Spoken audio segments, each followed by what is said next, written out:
ਸਰਕਾਰਾਂ ਤੇ ਉਸ ਤਰੀਕੇ ਦਾ ਅਸਰ ਹਾਲੇ ਤੱਕ ਕੋਈ ਨਹੀਂ ਹੋਇਆ ਕਿ ਇੰਨੇ ਦਿਨ ਹੋ ਗਏ ਅੰਦੋਲਨ ਚੱਲਦੇ ਨੂੰ। ਹਾਲੇ ਤੱਕ ਕੋਈ ਵੀ ਸਰਕਾਰੀ ਨੁਮਾਇੰਦਾ ਉਸ ਤਰੀਕੇ ਨਾਲ ਆਪਣੀ ਹਾਮੀ ਨਹੀਂ ਦੇਣ ਆਇਆ ਜਾਂ ਉਸ ਤਰੀਕੇ ਨਾਲ ਇੱਥੇ ਸ਼ਾਮਿਲ ਹੋਇਆ ਜਾਂ ਸਰਕਾਰ ਤੇ ਕੋਈ ਉਸ ਤਰੀਕੇ ਦਾ ਅਸਰ ਨਜ਼ਰ ਨਹੀਂ ਆ ਰਿਹਾ। ਮੋਰਚੇ ਜ਼ਰੂਰ ਲੱਗੇ ਹੋਏ ਸੀ ਪੰਜਾਬ 'ਚ, ਪਰ ਉਹਨਾਂ ਦਾ ਕੋਈ ਦਬਾਅ ਨਹੀਂ ਪੈ ਰਿਹਾ ਸੀ ਸਰਕਾਰ ਤੇ। ਸਰਕਾਰ ਉਹਨਾਂ ਨੂੰ ਅਣਦੇਖਾ ਕਰ ਰਹੀ ਸੀ। ਭੁੱਲਰ ਸਾਹਿਬ ਨੂੰ 32-33 ਸਾਲ ਹੋ ਗਏ ਨੇ। ਅਸੀਂ ਪਿਛਲੇ ਸਾਲ ਕਸਟਡੀ ਦੇ ਉਹਨਾਂ ਦਾ ਸਰਟੀਫਿਕੇਟ ਲਏ ਸੀਗੇ, ਉਹਦੇ 'ਚ 32 ਸਾਲ ਆਏ ਨੇ। ਉਹ ਸਾਲ ਇੱਕ ਹੋਰ ਵੱਧ ਗਿਆ, 33 ਸਾਲ ਹੋ ਗਏ ਨੇ ਅੱਜ। ਪਰ ਅੱਜ ਤੱਕ ਉਹਨਾਂ ਦੀ ਗੱਲ ਨਹੀਂ ਸੁਣੀ ਜਾ ਰਹੀ ਔਰ ਇੱਕ ਸਾਈਨ ਪਿੱਛੇ ਉਹਨਾਂ ਦਾ ਇਹ ਐਡਾ ਤਗੜਾ ਮਸਲਾ ਅੜਿਆ ਪਿਆ। ਇਹ ਕਿੰਨੇ ਸਾਲ ਉਹਨਾਂ ਦੀ ਸਜ਼ਾ ਮੁਕਰਰ ਕੀਤੀ ਗਈ ਸੀ, ਕਿੰਨੀ ਉਹ ਓਵਰ ਸਜ਼ਾ ਭੁਗਤ ਚੁੱਕੇ ਨੇ ਇਸ ਵੇਲੇ। ਜਥੇਦਾਰ ਸਾਹਿਬ ਦੇ ਜਦੋਂ ਆਰਡਰ ਹੋਏ ਸੀਗੇ ਹਾਈ ਕੋਰਟ 'ਚੋਂ, ਤਾਂ ਉਹਨਾਂ ਨੂੰ ਇੱਕ ਲਾਈਨ ਲਿਖੀ ਗਈ ਸੀ, ਟਿਲ ਡੈਥ ਵਰਡ ਲਿਖਦੇ ਸੀ ਉਹਨਾਂ ਨੇ ਆਰਡਰ 'ਚ। ਸੋ ਉਹਦੇ 'ਚ ਇਹ ਆਪਾਂ ਜਿਵੇਂ ਮੈਂ ਤੁਹਾਨੂੰ ਪਹਿਲਾਂ ਵੀ ਦੱਸਿਆ, ਰਾਜੀਵ ਗਾਂਧੀ ਵਾਲੇ ਕੇਸ 'ਚ ਵੀ ਇਹ ਲਿਖੇ ਹੋਏ ਸੀਗੇ, ਪਰ ਉਹ ਵੀ ਤਾਂ ਬਾਹਰ ਆਏ ਨਹੀਂ। ਜੇ ਸਰਕਾਰਾਂ, ਉਹਨਾਂ ਦੀਆਂ ਸਰਕਾਰਾਂ ਨੇ, ਤਮਿਲਨਾਡੂ ਸਰਕਾਰ ਨੇ ਚਾਹਿਆ ਤੇ ਉਹਨਾਂ ਨੂੰ ਬਾਹਰ ਲੈ ਆਏ ਆ। ਹੁਣ ਜੇ ਪੰਜਾਬ ਦੀ ਸਰਕਾਰ ਚਾਹਵੇ ਤਾਂ ਆਪਣੇ ਵੱਲੋਂ ਅਸੈਂਬਲੀ ਦੇ ਵਿੱਚ ਮਤਾ ਪਾ ਕੇ ਤਾਂ ਇਹਨਾਂ ਬੰਦੀ ਸਿੰਘਾਂ ਦੀ ਰਿਹਾਈ ਕਰਵਾ ਸਕਦੀ। ਇਹ ਕਰਵਾ ਸਕਦੇ ਜੀ, ਇਹਨਾਂ ਦੇ ਹੱਕ 'ਚ ਸਾਰਾ ਕੁਝ ਹੈਗਾ। ਜੇ ਇਹ ਮਤਾ ਪਾਸ ਕਰ ਦੇਣ, ਇਹ ਸੁਪਰੀਮ ਕੋਰਟ 'ਚ ਜਾਣਗੇ, ਉੱਪਰੋਂ ਆਰਡਰ ਹੋ ਸਕਦੇ ਆ, ਇਹ ਅਗਲੇ ਦਿਨ ਬਾਹਰ ਆ ਸਕਦੇ ਆ। ਅਕਾਲੀ ਦਲ ਸਰਕਾਰ ਸੀਗੀ, ਉਹਨਾਂ ਕੋਲੇ ਇੰਨੀ ਪਾਵਰ ਸੀ, ਉਹ ਤਾਂ ਬਾਹ ਤੋਂ ਫੜ ਕੇ ਬਾਹਰ ਲਿਆ ਸਕਦੇ ਸੀਗੇ। ਇੰਨੀ ਪਾਵਰ ਗਵਰਨਮੈਂਟ ਕੋਲੇ ਹੈਗੀ ਆ, ਪਰ ਇਹ ਹੈ ਕਿ ਇਹ ਯੂਜ਼ ਨਹੀਂ ਕਰਦੇ। ਆਪਦੇ ਘਰ ਜਿਵੇਂ ਕਹਿੰਦੇ ਨਾ ਕਿ ਸੱਤਾ 'ਚ ਜਦੋਂ ਆਪ ਆ ਜਾਂਦੇ ਆ ਉਦੋਂ ਤਾਂ ਭੁੱਲ ਜਾਂਦੇ ਨੇ, ਸੱਤਾ ਚਲੇ ਜਾਂਦੀ ਆ ਤੇ ਇਹਨਾਂ ਨੂੰ ਬੰਦੀ ਸਿੰਘ ਯਾਦ ਆ ਜਾਂਦੇ ਨੇ। ਆਪਾਂ ਭਗਵੰਤ ਮਾਨ ਦੀ ਗੱਲ ਕਰ ਲਈਏ ਜੀ, ਠੀਕ ਹੈ ਜੀ। ਇਹ ਇਸ ਤੋਂ ਪਹਿਲਾਂ ਸਰਕਾਰ ਆਉਣ ਤੋਂ ਪਹਿਲਾਂ ਇਹਨਾਂ ਦੇ ਬਿਆਨ ਸੀਗਾ, ਅਸੀਂ ਬੰਦੀ ਸਿੰਘਾਂ ਨੂੰ 1.5 ਮਹੀਨੇ 'ਚ ਬਾਹਰ ਲਿਆਵਾਂਗੇ। ਅੱਜ ਤੱਕ ਇਹਨਾਂ ਨੇ ਦੂਰੀ ਹਰੀ, ਅੱਜ ਇੱਥੇ 7 ਤਰੀਕ ਦਾ ਮੋਰਚਾ ਲੱਗਿਆ, ਭਗਵੰਤ ਮਾਨ ਨੂੰ ਅੱਜ ਦਿਖਣੋਂ ਅੜ ਗਿਆ। ਬੰਦੀ ਸਿੰਘਾਂ ਦੀ ਗੱਲ ਕਰਦੇ ਆ, ਉਧਰਲੇ ਪਾਸੇ ਕੀ ਨੁਕਤਾ ਇਦਾਂ ਦਾ ਕਹਿ ਦਿੱਤਾ ਜਾਂਦਾ ਕਿ ਉਧਰ ਪੈਰੋਲ ਨਹੀਂ ਮਿਲਦਾ। ਇਹ ਕਹਿ ਰਿਹਾ ਕਿ ਜਿੱਦਣ ਸਿੱਖ ਇਕੱਠੇ ਹੋ ਗਏ, ਐਜ਼ ਅ ਐਗਜ਼ਾਮਪਲ ਸੈੱਟ ਹੋ ਜਾਊਗਾ ਕਿ ਸਿੱਖ ਅੱਜ ਵੀ ਇਕੱਠੇ ਨੇ। ਸਿੱਖ ਇਕੱਠੇ ਨੇ, ਸਾਨੂੰ ਅਸੀਂ ਰਾਤੋਂ ਰਾਤ ਇਹ ਕਹਿ ਸਕਦੇ ਹਾਂ ਕਿ ਰਾਤੋਂ ਰਾਤ ਸਰਕਾਰਾਂ ਝੁਕ ਜਾਣਗੀਆਂ ਔਰ ਬੰਦੀ ਸਿੰਘ ਰਾਤੋਂ ਰਾਤ ਬਾਹਰ ਆ ਸਕਦੇ ਨੇ। ਉੱਥੇ ਇਹ ਕਹਿ ਦਿੱਤਾ ਜਾਂਦਾ ਕਿ ਇਹਨਾਂ ਲੋਕਾਂ ਤੋਂ ਦੇਸ਼ ਨੂੰ ਖਤਰਾ ਹੈਗਾ, ਇਸ ਕਰਕੇ ਨਹੀਂ ਛੱਡਿਆ ਜਾ ਰਿਹਾ। ਭਾਈ ਸਾਹਿਬ ਚੰਗੇ ਘਰੋਂ ਨੇ, ਚੰਗਾ ਸਾਰਾ ਕੁਝ ਉਹਨਾਂ ਦੇ ਘਰਾਂ 'ਚ ਹੈਗਾ ਸੀਗਾ। ਉਹਨਾਂ ਨੂੰ ਕੀ ਲੋੜ ਸੀ ਐਡਾ ਤਗੜਾ ਸਟੈਪ ਲੈਣ ਦੀ? ਉਹਨਾਂ ਦੀ ਕੋਈ ਨਿੱਜੀ ਲੜਾਈ ਤਾਂ ਹੈ ਨਹੀਂ ਸੀ ਨਾ ਕਿ ਆਪਾਂ ਕਹਿ ਦਈਏ ਕਿ ਆਪਦੇ ਘਰ ਲਈ ਉਹਨਾਂ ਨੇ ਕਿਸੇ ਨੂੰ ਮਾਰਤਾ। ਉਹਨਾਂ ਨੇ ਕੌਮ ਲਈ ਕੀਤਾ ਹੈ, ਤਾਂ ਕਿ ਉਹ ਦੁਖੀ ਸੀਗੇ। ਦੁਖੀ ਐਸ ਕਰਕੇ ਸੀਗੇ, ਉਹਨਾਂ ਨੇ ਇੱਥੋਂ ਦੀ ਮਤਲਬ ਜਨਰੇਸ਼ਨ ਹੀ ਖਤਮ ਕਰਤੀ ਸੀਗੀ। ਛੋਟੇ ਛੋਟੇ ਬੱਚੇ ਤੱਕ ਨਹੀਂ ਛੱਡੇ।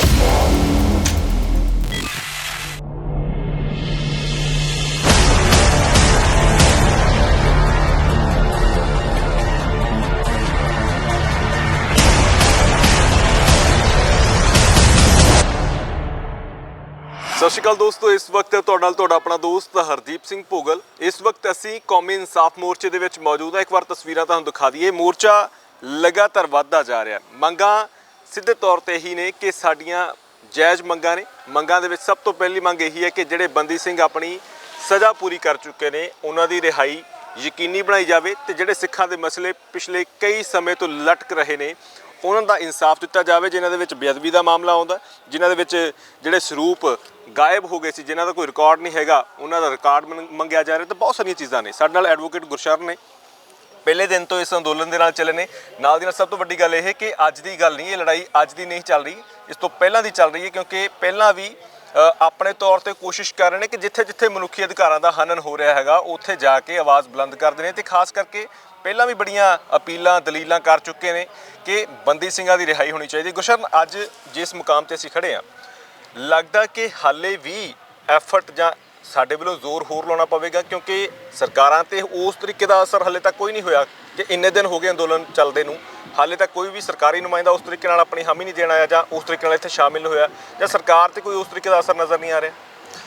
ਭਾਈ ਸਾਹਿਬ, ਸਭ ਤੋਂ ਪਹਿਲਾਂ ਤਾਂ ਮੈਂ ਤੁਹਾਨੂੰ ਥੋੜ੍ਹਾ ਜਿਹਾ ਪਿੱਛੇ ਲੈ ਕੇ ਜਾਊਂਗਾ ਜੀ। ਸਾਨੂੰ 6 ਮਹੀਨੇ ਪਹਿਲਾਂ ਜਥੇਦਾਰ ਸਾਹਿਬ ਦਾ ਇਹ ਹੁਕਮ ਹੋਇਆ ਸੀ ਕਿ ਆਪਾਂ ਸਾਰੇ ਜਥੇਬੰਦੀਆਂ ਨੂੰ ਇਕੱਠੇ ਕਰਕੇ ਇੱਕ ਝੰਡੇ ਥੱਲੇ ਲੈ ਕੇ ਆਈਏ, ਤਾਂ ਕਿ ਅਸੀਂ ਸਰਕਾਰਾਂ ਦੇ ਦਬਾਅ ਪਾ ਸਕੀਏ। ਜੋ ਅਲੱਗ-ਅਲੱਗ ਮੋਰਚੇ ਲੱਗੇ ਸੀ, ਤੁਸੀਂ ਦੇਖ ਰਹੇ ਸੀ, ਆਪਾਂ ਪੰਜਾਬ 'ਚ ਸਰਾਭਾ ਨਗਰ ਲੱਗਿਆ ਸੀ, ਆਪਣੇ ਕੋਟਕਪੂਰੇ ਮੋਰਚਾ ਲੱਗਾ ਆ, ਅੰਮ੍ਰਿਤਸਰ ਸਾਹਿਬ ਲੱਗਾ ਹੋਇਆ ਸੀ ਮੋਰਚੇ ਜੀ। ਮੋਰਚੇ ਜ਼ਰੂਰ ਲੱਗੇ ਹੋਏ ਸੀ ਪੰਜਾਬ 'ਚ, ਪਰ ਉਹਨਾਂ ਦਾ ਕੋਈ ਦਬਾਅ ਨਹੀਂ ਪੈ ਰਿਹਾ ਸੀ ਸਰਕਾਰ ਤੇ। ਸਰਕਾਰ ਉਹਨਾਂ ਨੂੰ ਅਣਦੇਖਾ ਕਰ ਰਹੀ ਸੀਗੀ। ਜਿਵੇਂ ਜਿਵੇਂ ਮੋਰਚੇ ਲੋਕ ਉੱਥੇ ਜਾ ਰਹੇ ਸੀਗੇ, ਪਰ ਐਡਾ ਵੱਡਾ ਇੱਕ ਕੋਈ ਪਲੇਟਫਾਰਮ ਨਹੀਂ ਮਿਲ ਰਿਹਾ ਸੀਗਾ ਜਿੱਥੇ ਲੋਕਾਂ ਦੇ ਇਕੱਠੇ ਹੋ ਕੇ ਇੱਕ ਇਕੱਤਰਤਾ ਏਡੀ ਵੱਡੀ ਹੋਵੇ ਕਿ ਜੇ ਸਰਕਾਰ ਤੇ ਦਬਾਅ ਪਾ ਸਕੀ, ਆਪਾਂ ਆਪਦੀਆਂ ਡਿਮਾਂਡਾਂ ਜਿਹੜੀਆਂ ਸਾਡੀਆਂ ਮੁੱਖ ਮੰਗਾਂ ਨੇ ਉਹ ਪੂਰੀਆਂ ਕਰਾ ਸਕੇ।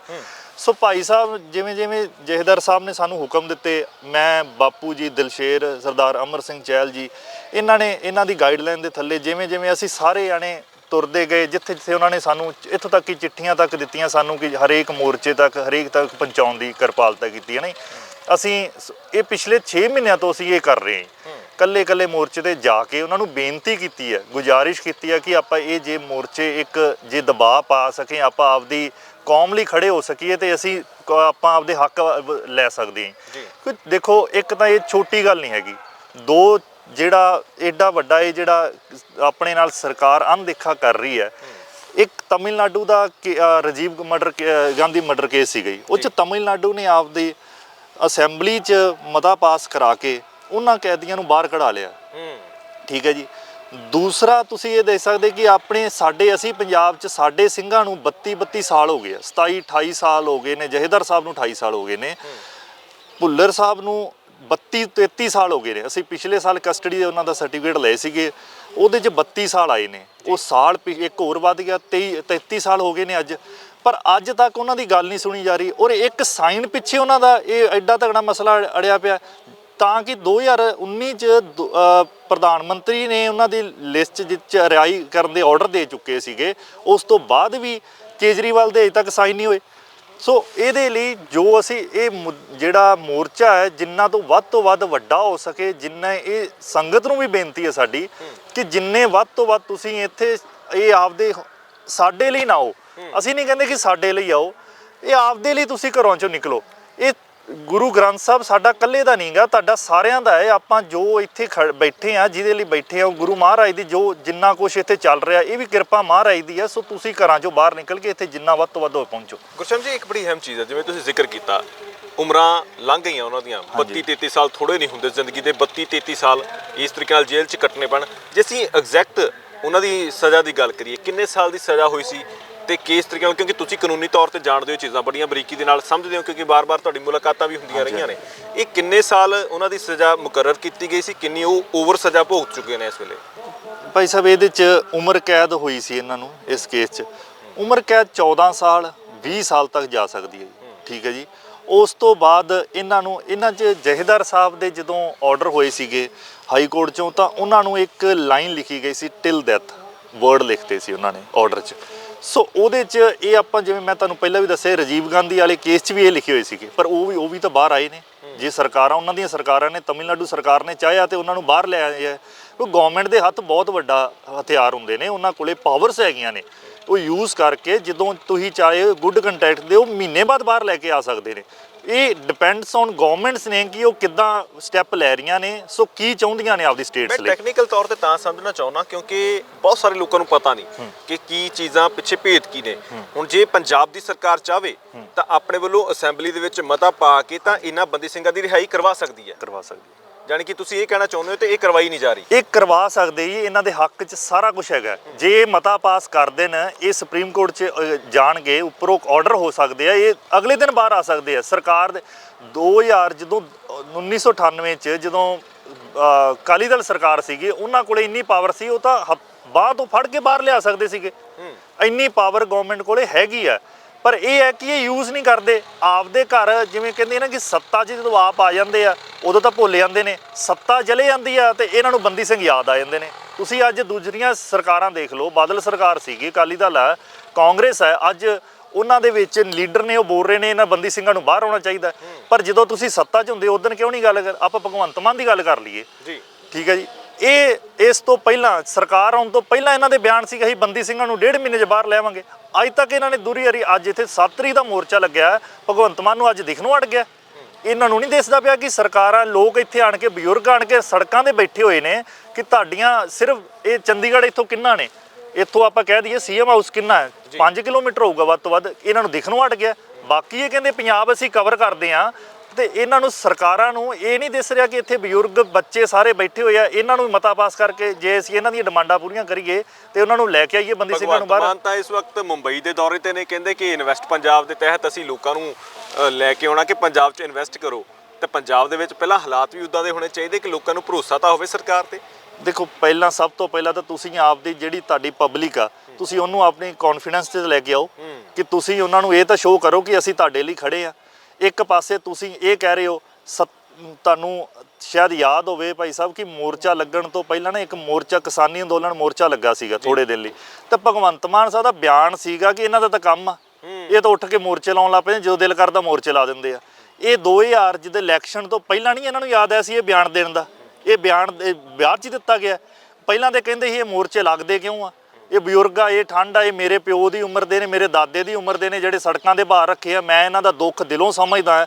ਅੱਜ ਦੁੱਖ ਕਿੱਧਰ ਗਿਆ, ਅੱਜ ਬੰਬੇ ਬੈਠੇ ਹੋਏ ਆ, ਕਿਸੇ ਦੀਆਂ ਰੈਲੀਆਂ 'ਚ ਤੁਸੀਂ ਪੇਸ਼ ਹੋ ਰਹੇ ਹੋ, ਸਭ ਤੋਂ ਵੱਡੇ ਪੋਸਟਰ ਤੁਹਾਡੇ ਲੱਗ ਰਹੇ ਨੇ ਉੱਥੇ। ਉਹ ਕੀ ਹੋ ਰਿਹਾ? ਜੇ ਚਾਹੁੰਦੇ ਹੋ ਤੁਸੀਂ ਵਾਕਈ ਇੱਕ ਚਾਹੁੰਦੇ ਹੋ ਕਿ ਤੁਹਾਡੀ ਸਟੇਟ ਪਹਿਲਾਂ ਡਿਵੈਲਪਮੈਂਟ ਹੋਵੇ, ਡਿਵੈਲਪਮੈਂਟ ਨੋ ਡਾਊਟ ਕਿ ਅਸੀਂ ਵੀ ਚਾਹੁੰਦੇ ਹਾਂ ਕਿ ਇਹ ਸਟੇਟ ਦੀ ਡਿਵੈਲਪਮੈਂਟ ਹੋਵੇ, ਪਰ ਇਹ ਦਿਖਾਵਾ ਔਰ ਕਰਨੀ ਔਰ ਕਤਨੀ 'ਚ ਬਹੁਤ ਫਰਕ ਹੈ। ਜੋ ਦਿਖਾਵਾ ਕਰਦੇ ਨੇ ਉਹ ਕਰਨੀ ਹਕੀਕਤ 'ਚ ਔਨ ਗਰਾਊਂਡ ਉਹਦਾ ਕੁਝ ਵੀ ਨਹੀਂ ਹੋ ਰਿਹਾ ਜੀ। ਗੁਰਸ਼ਨ ਜੀ ਤੁਸੀਂ ਐਡਵੋਕੇਟ ਹੋ, ਮੈਂ ਬੜੀਆਂ ਚੀਜ਼ਾਂ ਕਈ ਵੇਲੇ ਹੈਰਾਨ ਕਰਦੀਆਂ ਨੇ ਕਿ ਇੱਕ ਵਿਅਕਤੀ ਜਿਹਦੇ ਉੱਪਰ ਕਤਲ ਦੇ ਜਿਹੜੇ ਆਰੋਪ ਆ ਉਹ ਸਿੱਧ ਹੋ ਚੁੱਕੇ ਨੇ, ਬਲਾਤਕਾਰ ਦੇ ਆਰੋਪ ਜਿਹੜੇ ਸਿੱਧ ਹੋ ਚੁੱਕੇ ਨੇ, ਸੌਦਾ ਸਾਧ ਦੀ ਅਸੀਂ ਗੱਲ ਕਰਦੇ ਹਾਂ, ਉਹਨੂੰ ਪੈਰੋਲ ਮਿਲ ਜਾਂਦੀ ਹੈ। ਇੱਕ ਵਾਰੀ ਨਹੀਂ ਕਈ ਵਾਰ ਪੈਰੋਲ ਮਿਲ ਜਾਂਦੀ, ਮੇਰੇ ਖਿਆਲ ਨਾਲ ਤੀਜੀ ਚੌਥੀ ਪੈਰੋਲ ਚੌਥੀ ਵਾਰੀ। ਤਾਂ ਜੇ ਇਸ ਤਰੀਕੇ ਨਾਲ ਇਹ ਜਦੋਂ ਤੁਸੀਂ ਟੈਕਨੀਕਲ ਚੀਜ਼ਾਂ ਸਮਝਦੇ ਹੋ, ਕਿਉਂਕਿ ਕਾਨੂੰਨੀ ਦਾਅ ਪੇਚ ਤੁਹਾਨੂੰ ਸਾਰੇ ਪਤਾ ਨੇ ਕਿ ਇਹ ਕੇਸ ਬੇਸਿਸ ਤੇ ਮਿਲ ਜਾਂਦੀਆਂ ਨੇ ਪੈਰੋਲ। ਜਦੋਂ ਬੰਦੀ ਸਿੰਘਾਂ ਦੀ ਗੱਲ ਕਰਦੇ ਆ ਉਧਰਲੇ ਪਾਸੇ ਕੀ ਨੁਕਤਾ ਇਦਾਂ ਦਾ ਕਹਿ ਦਿੱਤਾ ਜਾਂਦਾ ਕਿ ਉਧਰ ਪੈਰੋਲ ਨਹੀਂ ਮਿਲਦੀ? ਦੇਖੋ ਭਾਈ ਸਾਹਿਬ ਪੈਰੋਲ ਲੈਣ ਦੇ ਕੁਝ ਉੱਥੇ ਰੂਲਸ ਰੈਗੂਲੇਸ਼ਨਸ ਨੇ।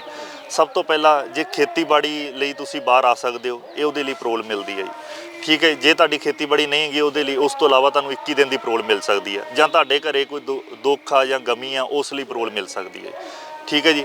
ਪਰ ਇੱਥੇ ਤੁਸੀਂ ਦੇਖ ਸਕਦੇ ਹੋ ਕਿ ਸਾਧ 2022 ਤੋਂ ਪਹਿਲਾਂ ਪੰਜਾਬ ਐਂਡ ਹਰਿਆਣਾ ਦੇ ਰੂਲਸ ਐਂਡ ਰੈਗੂਲੇਸ਼ਨ ਸੇਮ ਸੀਗੇ ਪੈਰੋਲ ਦੇ। 2022 ਤੋਂ ਪਹਿਲਾਂ ਸਾਦਾ ਜਿਹੜਾ ਇਹ ਡੇਰੇ ਵਾਲਾ ਸਾਧ ਹੈ ਇਹਨੇ ਪੈਰੋਲਸ ਲਗਾਈਆਂ ਉਹ ਰਿਜੈਕਟ ਹੋਈਆਂ। ਉਸ ਤੋਂ ਬਾਅਦ 2022 ਚ ਹਰਿਆਣਾ ਸਰਕਾਰ ਨੇ ਅਮੈਂਡਮੈਂਟਸ ਕੀਤੀਆਂ ਇਹਦੇ ਚ ਰੂਲਸ ਐਂਡ ਰੈਗੂਲੇਸ਼ਨਸ, ਇਹ ਕਿ ਜਿਹੜਾ ਪੈਰੋਲ ਲੈ ਸਕਦਾ, ਪੈਰੋਲ ਵਾਸਤੇ ਕੋਈ ਵੀ ਬੰਦਾ ਅਪਲਾਈ ਕਰ ਸਕਦਾ ਜੋ ਜੇਲ੍ਹਾਂ 'ਚ ਜੀ, ਉਹਦੇ ਤਹਿਤ ਸਾਧ ਨੂੰ ਬਾਹਰ ਕੱਢਿਆ ਗਿਆ। ਔਰ ਦੇਖੋ ਕਿੰਨੀ ਮਾੜੀ ਗੱਲ ਹੈ ਸਰਕਾਰਾਂ ਦੀ ਕਿ ਜੇ ਤੁਸੀਂ ਆਪਦੇ ਨਿੱਜੀ ਫਾਇਦਿਆਂ ਲਈ ਬੰਦੇ ਨੂੰ ਬਾਹਰ ਕੱਢਣਾ ਚਾਹੁੰਦੇ ਹੋ ਔਰ ਇਸ ਕਰਕੇ ਕਿ ਇਹਦਾ ਗੁੱਡ ਕੰਟੈਕਟ, ਉਹ ਰੇਪ ਕਰ ਰਿਹਾ ਬੰਦਾ, ਬੱਚਿਆਂ ਦੇ ਰੇਪ ਕਰ ਰਿਹਾ। 2 ਸਾਧਵੀ ਕੇਸ, ਜਿਹੜਾ ਸਾਧਵੀ ਕੇਸ ਸੀਗਾ ਇਹ ਤਾਂ 2 ਸੀਗੀਆਂ ਜਿਹੜੀਆਂ ਇਹਨਾਂ ਨੇ ਬਾਹਰ ਆਏ ਨੇ। ਇਹ ਸੋਚੋ ਨਾ, ਅਸੀਂ ਕਹਿੰਦੇ ਕਿ ਅਨਕਾਊਂਟਡ ਰੇਪ ਹੋਏ ਨੇ ਉਸ ਥਾਂ ਤੇ, ਔਰ ਲੋਕਾਂ ਨੂੰ ਕਿੱਡਾ ਮਤਲਬ ਅੱਖਾਂ ਦੇ ਪੱਟੀ ਬੰਨ੍ਹ ਕੇ ਉਹਨੂੰ ਲੈ ਕੇ ਜਾ ਰਹੇ ਆ ਕਿ ਤੁਸੀਂ ਇਹਨਾਂ ਨੂੰ ਜਿੰਨਾ ਹੋ ਸਕੇ ਐਸੇ ਬੰਦਿਆਂ ਨੂੰ ਬਾਹਰ ਕੱਢ ਰਹੇ ਹੋ। ਐਸਾ ਪ੍ਰਚਾਰ ਚਾਹੁੰਦੇ ਹੋ ਤੁਸੀਂ ਕਿ ਇਹ ਰੇਪ ਕਰਾਵੇ ਲੋਕਾਂ ਦਾ, ਇਹ ਮਰਡਰ ਕਰੇ। Ranjit Singh case murder case ਦੇ ਛਤਰਪਾਲ ਮਰਡਰ ਕੇਸ ਦੇ ਖਿਲਾਫ ਆ। ਇਹ ਇੰਨੇ ਕੇਸ ਨਪੁੰਸਕ ਇਹਨਾਂ ਨੇ ਸਾਧ ਨਪੁੰਸਕ 400 ਤੋਂ ਵੱਧ ਇਹਨੇ ਉਹ ਕੀਤੇ ਹੋਏ ਸੀਗੇ, ਇੰਨੇ ਮਤਲਬ ਇੰਨੇ ਮਾੜੇ ਕੇਸ ਇਹਦੇ ਖਿਲਾਫ ਆ, ਫਿਰ ਵੀ ਲੋਕ ਸਰਕਾਰਾਂ ਦੇ ਨਾਲ ਖੜੀਆਂ ਨੇ। ਹੋ ਕੀ ਰਿਹਾ ਹੈ ਦਰਅਸਲ ਹੈ ਕੀ ਆ ਕਿ ਸਰਕਾਰਾਂ ਨੂੰ ਸਿਰਫ ਆਪਦੇ ਵੋਟ ਅਤੇ ਆਪਦੇ ਸੱਤਾ ਨੂੰ ਚਾਹੀਦਾ, ਜੋ ਕਿ ਸਾਨੂੰ ਇਹ ਵੀ ਹੋ ਸਕਦਾ ਕਿ 2024 ਤੋਂ ਪਹਿਲਾਂ ਇਹਨੂੰ ਬਰੀ ਕਰ ਦੇਣ। ਕਿ ਜੇ ਹੁੰਦਾ ਕੀ ਪਿਆ ਕਿ ਅਕਸਰ ਦਰਅਸਲ ਗੱਲ ਇਹ ਹੈ ਕਿ ਇਹਦੇ ਪਿੱਛੇ ਵੋਟ ਬੈਂਕ ਤਗੜਾ ਹੈ। ਇਹ ਇੱਕ ਸਾਨੂੰ ਪੰਜਾਬੀਆਂ ਨੂੰ ਵੀ ਇੱਕ ਗੱਲ ਸਮਝਣੀ ਚਾਹੀਦੀ ਆ ਕਿ ਇਹ ਇੱਕ ਸਾਧ ਆਪਦੇ ਰਿਹਾਈ ਕਿਉਂ ਹੋ ਰਹੀ ਹੈ, ਉਹਦੀ ਪੈਰੋਲ ਕਿਉਂ ਮਿਲ ਰਹੀ, ਕਿਉਂਕਿ ਸਰਕਾਰਾਂ ਨੂੰ ਇਹ ਪਤਾ ਹੈ ਕਿ ਇਹਦੇ ਪਿੱਛੇ ਵੋਟ ਬੈਂਕ ਬਹੁਤ ਵੱਡਾ ਹੈ। ਜੇ ਅਸੀਂ ਇੱਕ ਆਵਾਜ਼ ਤੇ ਇੱਕ ਬੰਦੇ ਨੂੰ ਬਾਹਰ ਕੱਢ ਰਹੇ ਹਾਂ ਤਾਂ ਸਾਡੇ ਪਿੱਛੇ ਲੱਖਾਂ ਵੋਟ ਸਾਨੂੰ ਪੈ ਰਹੀ ਹੈ ਉਹਦੇ ਪਿੱਛੇ। ਇਹ ਬੜੀ ਹੈਰਾਨੀ ਦੀ ਗੱਲ ਆ ਕਿ ਫਿਰ ਪੂਰਾ ਪੰਜਾਬ ਜਦੋਂ ਅਸੀਂ ਗੱਲ ਕਰਦੇ ਹਾਂ ਤਾਂ ਇੱਥੇ ਸਿੱਖਾਂ ਦੀ ਗੱਲ ਹੁੰਦੀ ਹੈ ਤੇ ਸਿੱਖਾਂ ਨੂੰ ਇਹ ਸਮਝ ਨਹੀਂ ਹੈਗੀ ਕਿ ਉਹ ਸਰਕਾਰਾਂ ਪਾੜ ਕੇ ਰੱਖ ਰਹੀਆਂ ਨੇ, ਇੱਕਜੁੱਟਤਾ ਨਹੀਂ ਹੋ ਰਹੀ। ਤਾਂ ਇਸੇ ਕਰਕੇ ਸਿੱਖਾਂ ਦੇ ਬਹੁਤ ਸਾਰੇ ਮਸਲੇ ਨੇ ਉਹ ਇਸੇ ਤਰ੍ਹਾਂ ਲਟਕ ਰਹੇ ਨੇ। ਇਹੀ ਕਾਰਨ ਕਿ ਸਿੱਖਾਂ ਦੇ ਵਿੱਚ ਏਕਤਾ ਨਹੀਂ ਹੈਗੀ, ਇਹੀ ਵੱਡਾ ਕਾਰਨ ਹੈ ਸਾਡਾ। ਦੇਖੋ ਭਾਈ ਸਾਹਿਬ, ਤੁਸੀਂ ਆਪਾਂ ਜੇ ਆਪਣੀ ਹਿਸਟਰੀ ਵੱਲ ਦੇਖੀਏ ਤਾਂ ਅੰਗਰੇਜ਼ਾਂ ਨੇ ਇੱਕ ਰੂਲ ਅਪਲਾਈ ਕੀਤਾ ਸੀ, ਡਿਵਾਈਡ ਐਂਡ ਰੂਲ। ਜੇ ਇਕੱਤਰਤਾ ਰਹਿੰਦੀ ਤਾਂ ਅੰਗਰੇਜ਼ ਕਦੀ ਵੀ ਹੁਕੂਮਤ ਨਹੀਂ ਕਰ ਸਕਦੇ ਸੀ ਹਿੰਦੁਸਤਾਨ ਤੇ। ਉਹਨਾਂ ਨੇ ਕੀ ਕੀਤਾ ਕਿ ਡਿਵਾਈਡ ਕਰਤੇ, ਰਾਜਿਆਂ ਨੂੰ ਵੱਖਰੇ ਵੱਖਰੇ ਕਰਤੇ, ਪ੍ਰਜਾ ਨੂੰ ਵੱਖਰਾ ਕਰ ਲਿਆ, ਫੁੱਟ ਪਾ ਕੇ ਰਾਜ ਕਰਨਾ ਸ਼ੁਰੂ ਕਰਤਾ। ਉਹੀ ਨੀਤੀ ਹੈ ਜੋ ਉਹ ਸਰਕਾਰਾਂ ਅੱਜ ਦੀਆਂ ਕਰ ਰਹੀਆਂ ਨੇ। ਸਿੱਖਾਂ ਨੂੰ ਵੱਗ ਇੱਕ ਵੱਖਰਾ ਵੱਖਰਾ ਵੰਡਤਾ ਜੀ, ਇਹ ਤਾਂ ਅਕਾਲੀ ਦਲ 'ਚ ਨੇ, ਇਹ ਕਾਂਗਰਸ 'ਚ। ਪਰ ਮੈਂ ਬੇਨਤੀ ਕਰਦਾ ਲੋਕਾਂ ਨੂੰ ਕਿ ਤੁਸੀਂ ਉਸ ਤੋਂ ਸਰਕਾਰਾਂ ਤੋਂ ਪਹਿਲਾਂ ਜਿਹੜੀਆਂ ਪਾਰਟੀਆਂ ਆਪਦੀਆਂ ਮੰਨਦੇ ਹੋ ਉਹਨਾਂ ਤੋਂ ਪਹਿਲਾਂ ਸਿੱਖ ਤੇ ਹੈਗੇ ਹੋ। ਚਾਹੇ ਤੁਸੀਂ ਪੱਗ ਮੰਨਦੇ ਹੋ ਤਾਂ ਚਾਹੇ ਤੁਸੀਂ ਮੁੰਨੇ ਸਿੱਖ ਹੋ, ਪਰ ਸਿੱਖ ਦਾ ਨਾਂ ਲੱਗਦਾ ਨਾ ਤੁਹਾਡੇ ਕੋਲ। ਤੁਸੀਂ ਗੁਰੂ ਗ੍ਰੰਥ ਸਾਹਿਬ ਦੇ ਸਾਹਮਣੇ ਸੀਸ ਝੁਕਾਉਂਦੇ ਹੋ, ਆਪਦਾ ਸਵੇਰੇ ਉੱਠ ਕੇ ਉਹਦਾ ਸ਼ੁਕਰਾਨਾ ਕਰਦੇ ਹੋ। ਅਸੀਂ ਵੀ, ਮੈਂ ਆਪ ਮੁੰਨਾ ਹੀ, ਠੀਕ ਹੈ ਜੀ, ਪਰ ਅਸੀਂ ਮਹਾਰਾਜ ਦੇ ਸਾਹਮਣੇ ਉਸ ਤੋਂ ਉੱਚਾ ਤਾਂ ਸਾਡੇ ਲਈ ਕੁਝ ਨਹੀਂ ਹੈਗਾ, ਠੀਕ ਹੈ ਜੀ। ਅਸੀਂ ਵੀ ਮਹਾਰਾਜ ਤੋਂ ਡਰ ਕੇ ਕਹਿੰਦੇ ਹਾਂ ਕਿ ਮਹਾਰਾਜ ਦੀ ਹਜ਼ੂਰੀ ਲਈ, ਉਹਨਾਂ ਲਈ ਤਾਂ ਆਪਾਂ ਇਕੱਤਰਤਾ ਹੋਈਏ, ਤਾਂ ਕਿ ਮੈਂ ਇਹ ਕਹਿ ਰਿਹਾ ਕਿ ਜਿੱਦਣ ਸਿੱਖ ਇਕੱਠੇ ਹੋ ਗਏ, ਐਜ਼ ਅ ਐਗਜ਼ਾਮਪਲ ਸੈੱਟ ਹੋ ਜਾਊਗਾ ਕਿ ਸਿੱਖ ਅੱਜ ਵੀ ਇਕੱਠੇ ਨੇ, ਸਿੱਖ ਇਕੱਠੇ ਨੇ। ਸਾਨੂੰ ਅਸੀਂ ਰਾਤੋਂ ਰਾਤ ਇਹ ਕਹਿ ਸਕਦੇ ਹਾਂ ਕਿ ਰਾਤੋਂ ਰਾਤ ਸਰਕਾਰਾਂ ਝੁਕ ਜਾਣਗੀਆਂ ਔਰ ਬੰਦੀ ਸਿੰਘ ਰਾਤੋਂ ਰਾਤ ਬਾਹਰ ਆ ਸਕਦੇ ਨੇ। ਮੇਰਾ ਇੱਕ ਆਖਰੀ ਸਵਾਲ, ਜਿਵੇਂ ਤੁਸੀਂ ਬੰਦੀ ਸਿੰਘਾਂ ਦੀ ਰਿਹਾਈ ਦਾ ਜ਼ਿਕਰ ਕਰ ਰਹੇ ਹੋ, ਉਹ ਇੱਕ ਬੜਾ ਅਹਿਮ ਨੁਕਤਾ ਕਹਿੰਦੇ ਲਾ ਦਿੱਤਾ ਜਾਂਦਾ ਸਰਕਾਰਾਂ ਦੇ ਵੱਲੋਂ, ਜਦੋਂ ਕੇਂਦਰ ਦੀ ਸਰਕਾਰ ਕਹਿੰਦੇ ਕੇਂਦਰ ਦੇ ਹੱਥ ਵੀ ਬਹੁਤ ਕੁਝ ਹੈਗਾ, ਸਟੇਟ ਸਰਕਾਰ ਦੇ ਹੱਥ ਵੀ ਬਹੁਤ ਸਾਰੀਆਂ ਚੀਜ਼ਾਂ, ਪਰ ਕੇਂਦਰ ਦੇ ਹੱਥ ਮੇਨ ਪਾਵਰ ਹੈਗੀ ਆ। ਉੱਥੇ ਇਹ ਕਹਿ ਦਿੱਤਾ ਜਾਂਦਾ ਕਿ ਇਹਨਾਂ ਲੋਕਾਂ ਤੋਂ ਦੇਸ਼ ਨੂੰ ਖਤਰਾ ਹੈਗਾ, ਇਸ ਕਰਕੇ ਨਹੀਂ ਛੱਡਿਆ ਜਾ ਰਿਹਾ। ਇਹ ਬੜਾ ਅਹਿਮ ਨੁਕਤਾ ਹੈ, ਤੁਹਾਡੇ ਧਿਆਨ ਦੇ ਵਿੱਚ ਵੀ ਵਾਰ-ਵਾਰ ਆਇਆ ਹੋਣਾ ਹੈ। ਦੇਖੋ ਭਾਈ ਸਾਹਿਬ, ਇੱਕ ਗੱਲ ਹੈ, ਮਰਡਰ ਕੇਸ ਬਹੁਤ ਹੁੰਦੇ ਨੇ, ਤੁਸੀਂ ਦੇਖਿਆ, ਰੇਪ ਕੇਸ ਬਹੁਤ ਹੋ ਰਹੇ ਨੇ। ਜੇ ਇਸ ਤੋਂ ਵੱਡੀ ਆਪਣੇ ਕੋਲ ਐਗਜ਼ਾਮਪਲ ਕੀ ਹੈ ਸਰਸੇ ਵਾਲੇ ਬਾਬੇ ਦੇ, ਜੇ ਉਹਨੂੰ ਗੁੱਡ ਕੰਟੈਕਟ ਤੇ ਛੱਡ ਸਕਦੇ ਆ ਤੇ ਫਿਰ ਆਪਾਂ ਇਮੈਜੀਨੇਸ਼ਨ ਤੇ ਨਹੀਂ ਕਰ ਸਕਦੇ ਨਾ ਕਿ ਸਿੰਘ ਸਾਹਿਬ ਬਾਹਰ ਆਉਣਗੇ ਉਹ ਫਿਰ ਦੁਬਾਰਾ ਇਹ ਕੰਮ ਕਰਨਗੇ। ਦੇਖੋ, ਉਹ ਜੋ ਉਹਨਾਂ ਨੇ ਕੀਤਾ ਉਹਦੇ ਪਿੱਛੇ ਬਹੁਤ ਮਾੜੇ ਹਾਲਾਤ ਸੀਗੇ ਉਸ ਟਾਈਮ ਪੰਜਾਬ ਦੇ। ਮੈਂ ਨਾ ਇੰਨੇ ਬੁਰੇ ਹਾਲਾਤ ਸ਼ਾਇਦ ਹੀ ਕਿਸੇ ਨੇ ਦੇਖੇ ਹੋਣ ਕਿ ਇਹ ਜੋ ਕਿ ਉਹਨਾਂ ਉਦੋਂ ਮੇਰੇ ਹਿਸਾਬ ਨਾਲ 25,000 ਜੋ ਬੱਚਾ ਸੀਗਾ, ਲੋਕ ਸੀਗੇ, ਨੌਜਵਾਨ ਸੀਗੇ, ਉਹ ਇਸੇ 'ਚ ਹੀ ਨਾ ਪਛਾਣੇ ਜੀ ਉਹਨਾਂ ਨੂੰ ਮਾਰ ਦਿੱਤਾ ਗਿਆ ਸੀਗਾ। ਉਸ ਤੋਂ ਇਲਾਵਾ 6-6 ਸਾਲ ਛੋਟੇ ਛੋਟੇ ਬੱਚਿਆਂ ਨੂੰ ਮਾਰਿਆ ਦਿੱਤਾ ਗਿਆ। ਕਈ ਅੰਮ੍ਰਿਤਸਰ ਇਸ ਏਰੀਏ 'ਚ ਆਪਾਂ ਇਹ ਕਹਿ ਸਕਦੇ ਹਾਂ ਕਿ ਪਿੰਡ ਨੇ ਜਿੱਥੇ 20-20 ਸਾਲਾਂ ਬਾਅਦ ਬਰਾਤਾਂ ਚੜ੍ਹੀਆਂ ਨੇ। ਉਹਦੇ ਪਿੱਛੇ ਕੋਈ ਰੀਜ਼ਨ ਸੀਗਾ, ਐਡਾ ਤਕੜਾ ਸਟੈਪ ਕੋਈ ਨਹੀਂ ਲੈਣਾ ਚਾਹੁੰਦਾ। ਭਾਈ ਸਾਹਿਬ ਚੰਗੇ ਘਰੋਂ ਨੇ, ਚੰਗਾ ਸਾਰਾ ਕੁਝ ਉਹਨਾਂ ਦੇ ਘਰਾਂ 'ਚ ਹੈਗਾ ਸੀਗਾ, ਉਹਨਾਂ ਨੂੰ ਕੀ ਲੋੜ ਸੀ ਐਡਾ ਤਕੜਾ ਸਟੈਪ ਲੈਣ ਦੀ? ਉਹਨਾਂ ਦੀ ਕੋਈ ਨਿੱਜੀ ਲੜਾਈ ਤੇ ਹੈ ਨਹੀਂ ਸੀ ਨਹੀਂ ਕਿ ਆਪਾਂ ਕਹਿ ਦਈਏ ਕਿ ਆਪਦੇ ਘਰ ਲਈ ਉਹਨਾਂ ਨੇ ਕਿਸੇ ਨੂੰ ਮਾਰਤਾ। ਉਹਨਾਂ ਨੇ ਕੌਮ ਲਈ ਕੀਤਾ ਹੈ ਤਾਂ ਕਿ ਉਹ ਦੁਖੀ ਸੀਗੇ, ਦੁਖੀ ਐਸ ਕਰਕੇ ਸੀਗੇ। ਉਹਨਾਂ ਨੇ ਇੱਥੋਂ ਦੀ ਮਤਲਬ ਜਨਰੇਸ਼ਨ ਹੀ ਖਤਮ ਕਰਤੀ ਸੀਗੀ, ਛੋਟੇ ਛੋਟੇ ਬੱਚੇ ਤੱਕ ਨਹੀਂ ਛੱਡੇ। ਤੁਸੀਂ ਕਿਸੇ ਦਾ ਮਾਂ ਪਿਓ ਮਾਰ ਦੇਣਾ, ਘਰੋਂ ਕੱਢ ਕੇ ਬਿਨਾਂ ਗੱਲ ਤੋਂ ਮਾਰ ਦੇਣਾ, ਤੱਤੇ ਸਰੀਏ ਅੱਖਾਂ 'ਚ ਪਾ ਦੇਣੇ, ਕਿਸੇ ਦੀਆਂ ਜ਼ੁਬਾਨਾਂ ਵੱਢ ਦੇਣੀਆਂ, ਲੱਤਾਂ ਵੱਢ ਦੇਣੀਆਂ। ਤੁਸੀਂ ਇਹ ਦੱਸੋ ਕਿ ਇਹ ਕਿੱਥੋਂ ਦਾ ਕਾਨੂੰਨ ਆ? ਜੇ ਤੁਸੀਂ ਮੁੱਖ ਮੰਤਰੀ ਬਣਾ ਹੀ ਦਿੱਤੇ ਗਏ ਤਾਂ ਇਹਦਾ ਮਤਲਬ ਇਹ ਥੋੜ੍ਹਾ ਹੈ ਕਿ ਤੁਸੀਂ ਕਿਸੇ ਨੂੰ ਮਾਰ ਦਿਓ, ਕੋਈ ਵੀ ਆਰਡਰ ਦੇ ਦਿਓ ਆਪਦੀਆਂ। ਇੱਥੋਂ ਤੱਕ ਕਿ ਮੈਂ ਕਹਿੰਦਾ ਕਿ ਹਜੇ ਤੱਕ ਇਹਨਾਂ ਕੋਲੇ ਐਸੇ ਜੱਜਿਸ ਦੇ ਇਹ ਚੀਜ਼ਾਂ ਪਈਆਂ, ਜੱਜਿਸ ਦੇ ਰਿਕਾਰਡਿੰਗਸ ਵਗੈਰਾ ਇਲੀਗਲੀ ਰਿਕਾਰਡਸ ਕੀਤੇ ਗਏ, ਜੋ ਫੋਨ ਟੈਪਸ ਨੇ ਇਹਨਾਂ ਕੋਲੇ, ਜਿੱਥੇ ਹਜੇ ਤੱਕ ਇਹ ਬਲੈਕਮੇਲ ਕਰ ਰਹੇ ਨੇ। ਹਜੇ ਤੱਕ ਇਹਨਾਂ ਦੇ ਖਿਲਾਫ ਕਿਉਂ ਨਹੀਂ ਸਟੈਪ ਹੋ ਰਹੇ? ਕਿਉਂਕਿ ਇਹਨਾਂ ਕੋਲੇ ਰਿਕਾਰਡ ਐਸੇ ਪਏ ਨੇ, ਆਪਦੀ ਸੇਫਟੀ ਵਾਸਤੇ ਯੂਜ਼ ਕਰਦੇ ਨੇ। ਸੋ ਭਾਈ ਸਾਹਿਬ, ਇਹ ਇਮੈਜੀਨੇਸ਼ਨ ਆ ਸਾਰੀ ਕਿ ਜੋ ਆਪਾਂ ਇਸ ਫਿਊਚਰ ਨਹੀਂ ਆਪਾਂ ਕਿਸੇ ਨੂੰ ਪਤਾ ਹੁੰਦਾ ਕਿ ਫਿਊਚਰ ਸੋਚ ਕੇ ਆਪ ਇਸ ਹਿਸਾਬ ਨਾਲ ਤਾਂ ਜੇਲਾਂ ਭਰੀਆਂ ਹੀ ਰਹਿਣ, ਕੋਈ ਬਾਹਰ ਆਈ ਨਾ ਆਵੇ ਨਾ। ਹੁਣ 26 ਜਨਵਰੀ ਜਿਹੜੀ ਆ ਰਹੀ ਹੈ, ਇਹਦਾ ਕੀ ਪਲਾਨ ਹੈਗਾ? ਕਿ ਉਦੋਂ ਕੋਈ ਵੱਡੇ ਤੌਰ ਤੇ ਪ੍ਰਬੰਧ ਕਰ ਰਹੇ ਹੋ? ਭਾਈ ਸਾਹਿਬ, ਅਸੀਂ 26 ਜਨਵਰੀ ਨੂੰ ਇੱਕ ਮਾਰਚ ਕੱਢ ਰਹੇ ਹਾਂ ਜੀ, ਰੋਸ ਦੇ ਤਹਿਤ। ਮੁਹਾਲੀ ਵਿੱਚ ਰੋਸ ਮਾਰਚ ਨਿਕਲੂਗਾ, ਉਹਦਾ ਰੂਟ ਅਸੀਂ ਅੱਜ ਕਲੀਅਰ ਕਰ ਦਾਂਗੇ ਸਾਰਾ। ਇਹ ਪ੍ਰਸ਼ਾਸਨ ਨਾਲ ਵੀ ਗੱਲ ਕਰਕੇ ਉਹਨਾਂ ਰੂਟ ਦੇ ਦਿੱਤਾ ਜਾਊਗਾ।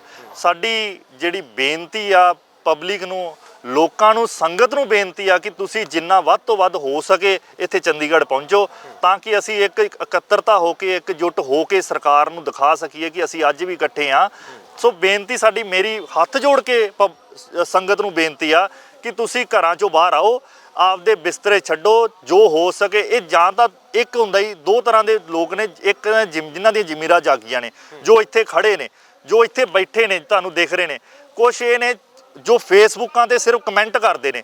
ਮੈਂ ਉਹਨਾਂ ਨੂੰ ਇਹ ਖਾਸ ਕਰਕੇ ਕਹਿਣਾ ਚਾਹੁੰਦਾ, ਜਾਂ ਤਾਂ ਤੁਸੀਂ ਕਮੈਂਟ ਨਾ ਕਰਿਆ ਕਰੋ, ਜਾਂ ਇੱਥੇ ਆਣ ਕੇ ਸਾਡੇ ਨਾਲ ਖੜੋ, ਤਾਂ ਅਸੀਂ ਇਹ ਦਿਖਾ ਸਕੀਏ ਕਿ ਸਰਕਾਰ ਨੂੰ ਇੱਕ ਇਕੱਤਰਤਾ ਹੈਗੀ ਆ। ਸਿੰਘ ਸਾਹਿਬ ਬਾਹਰ ਆਉਣਗੇ ਅਤੇ ਸਾਰਾ ਕੁਝ ਜੋ ਸਾਡੇ 'ਚ, ਜੋ ਸਾਡੀਆਂ ਮੁੱਖ ਮੰਗਾਂ ਨੇ, ਉਹ ਪੂਰੀਆਂ ਕੀਤੀਆਂ ਜਾਣਗੀਆਂ। ਬਹੁਤ ਸ਼ੁਕਰੀਆ ਗੁਰਸ਼ਰਨ। ਸੋ ਇਹ ਸਨ ਐਡਵੋਕੇਟ ਗੁਰਸ਼ਰਨ ਸਿੰਘ, ਜਿਹੜੇ ਲਗਾਤਾਰ ਇਸ ਅੰਦੋਲਨ ਦੇ ਵਿੱਚ ਜੁੜੇ ਹੋਏ ਨੇ ਪਹਿਲੇ ਦਿਨ ਤੋਂ। ਇਹ ਵੀ ਕਹਿ ਸਕਦੇ ਕਿ ਅੰਦੋਲਨ ਤੋਂ ਜਦੋਂ ਇੱਥੇ ਮੋਰਚਾ ਲੱਗਾ ਉਸ ਤੋਂ ਪਹਿਲਾਂ ਦੀ ਇਹਨਾਂ ਦੀ ਕੋਸ਼ਿਸ਼ ਜਾਰੀ ਹੈ। ਸਾਰੀ ਇੱਕ ਟੀਮ ਬਣੀ ਹੋਈ ਹੈ ਜਿਹੜੀ ਲਗਾਤਾਰ ਕੋਸ਼ਿਸ਼ ਕਰ ਰਹੀ ਹੈ ਕਿ ਬੰਦੀ ਸਿੰਘਾਂ ਨੂੰ, ਜਿਨ੍ਹਾਂ ਨੂੰ ਇਨਸਾਫ ਮਿਲਣਾ ਚਾਹੀਦਾ, ਜੇਲ੍ਹਾਂ ਦੇ ਵਿੱਚ ਉਮਰਾਂ ਭੋਗ ਲਈਆਂ, ਉਸ ਤੋਂ ਬਾਅਦ ਵੀ ਜੇਲ੍ਹਾਂ ਦੇ ਵਿੱਚ ਰੱਖਿਆ ਗਿਆ, ਤਾਂ ਆਖਰਕਾਰ ਉਹਨਾਂ ਦੀ ਰਿਹਾਈ ਕਿਉਂ ਨਹੀਂ ਸੰਭਵ ਹੋ ਰਹੀ। ਬਹੁਤ ਸਾਰੀ ਚੀਜ਼ਾਂ ਟੈਕਨੀਕਲ ਤੌਰ ਤੇ ਸਮਝਣ ਵਾਲੀਆਂ ਸੀ, ਉਹ ਵੀ ਸਮਝਾਈਆਂ ਨੇ ਇਹਨਾਂ ਨੇ।